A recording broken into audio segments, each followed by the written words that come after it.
Hello, नमस्कार मंडळी. तुमचं स्वागत आहे माझ्या नवीन ब्लॉगमध्ये. आजचा ब्लॉग खूप खास आणि स्पेशल होणार आहे.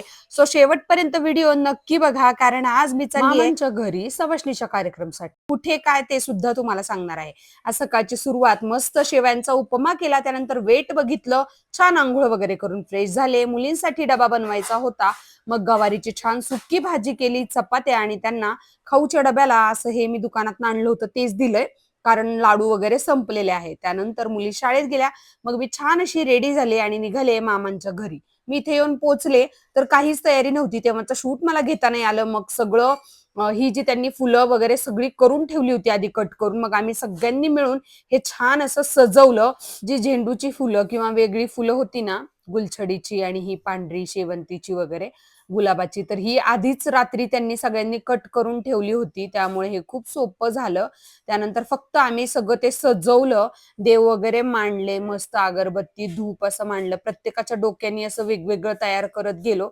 म्हणजे हे असं आर्ट वगैरे करायचं म्हटलं ना, तर माझं डोकं चालत नाही. तर मला तुम्ही सांगाल ना, तसं मी करेन, की ते फुलं भर, इथे पानं ठेव, असं आपलं डोकं चालतं. पण बाकीचं मनाने काही करायचं म्हटलं ना, तर ते बघितलं तरच होतं. म्हणजे कोणाचं तरी बघितलंय व्हिडिओत वगैरे तरच जमतं आपल्याला. तर मला जसं असं सांगत गेले तसं तसं मी केलं. त्यानंतर इथे हळद फोडायचा कार्यक्रम चालू होता आणि सगळ्या बायका नावं घेत होत्या. तर नावं ऐका छान छान.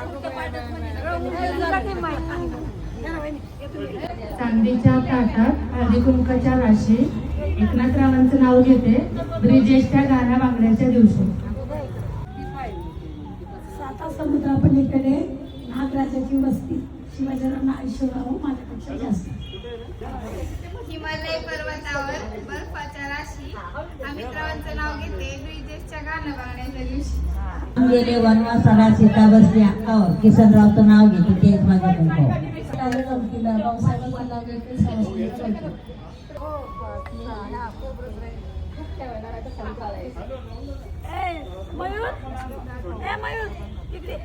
त्याला पण हळदी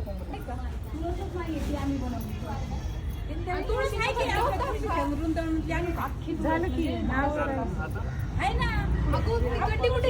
माई का नाही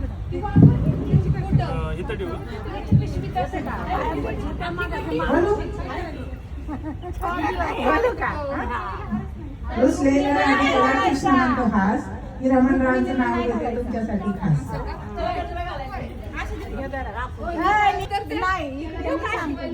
अशी देऊ का?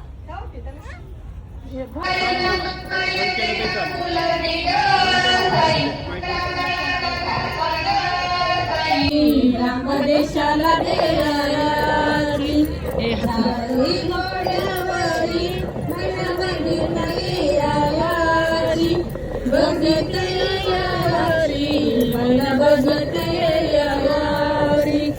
बापाची लाडली फुलं त्यांचा गलाई लाला, त्यांचा गलाई लाला, त्यांचा गलाई लाला. बाई पैंजणी गुंतायाली, पैंजणी गुंतायाली, बाई पैंजणी गुंतायाली. मांडणवाच्या दारी जावा जावांचा रुसईवा, जावांचा रुसईवा, जावा जावांचा रुसईवा. बैलाशी सजईला, बैलाशी सजईला, बैलाशी सजईला. ऊन लागत वर माई, लागत वर माई, ऊन लागत वर माई. लवगरीचा बाप मग कशाला राहिला, कशाला राहिला, मग कशाला राहिला, कशाला राहिला. ह्याचा फायनल लुक तुम्ही बघू शकता. खूप सुंदर दिसत होतं आणि हे आम्ही केले हे आम्हाला वाटत नव्हतं. सो सगळ्यांचे फोटोशूट वगैरे झाले. छान बांगड्यावाला आलेला. मग बांगड्या वगैरे पण भरून घेतल्या आम्ही सगळ्यांनी.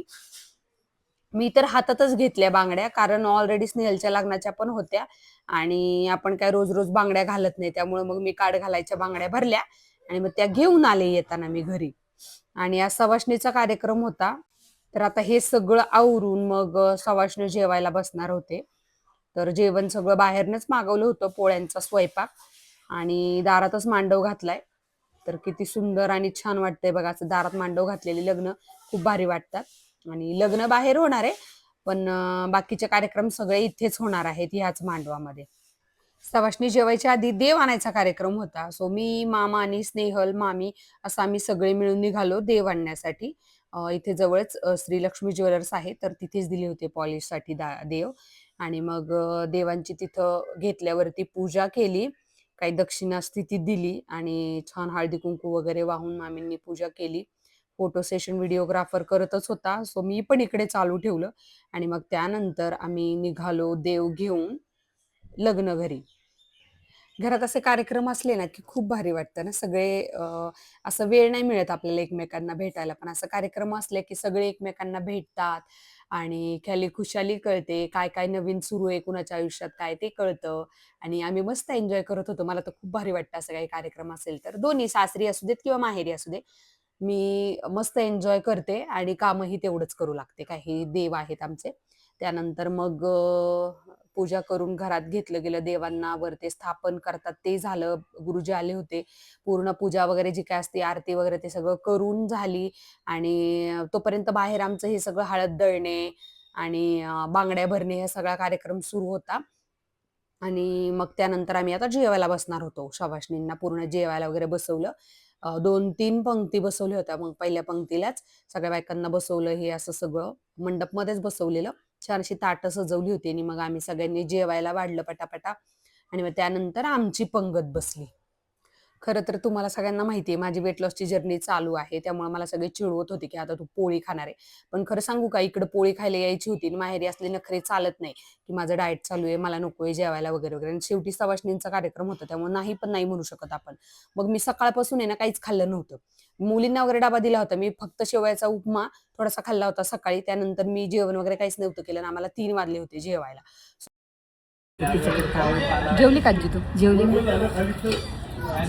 आजीशी गप्पा मारायच्या म्हणल्या ना, तर मला इतकं भिवून भिवून गप्पा मारा लागतं. आजी कधी काय बोलेल ना त्याचा नेहमी नसतं.